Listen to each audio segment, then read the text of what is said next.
J'ai envie de vous raconter une petite histoire. Je transportais donc un journal de Marseille à Montpellier. Je prends le train, j'avais une valise bourrée de journaux. Et je mets ma valise sur le filet. À côté de moi, une assez vieille dame, enfin à ce moment-là, elle devait peut-être avoir 50 ans, elle me paraissait assez vieux.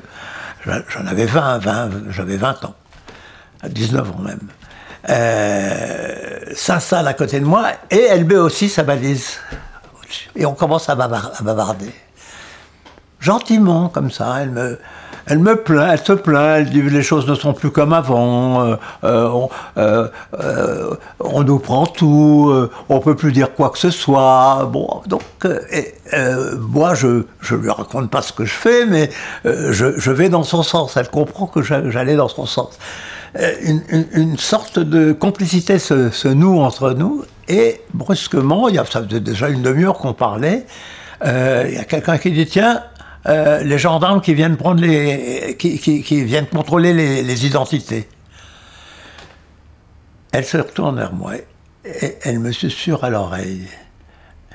Quand ils vous demanderont de présenter votre valise, vous présenterez la mienne.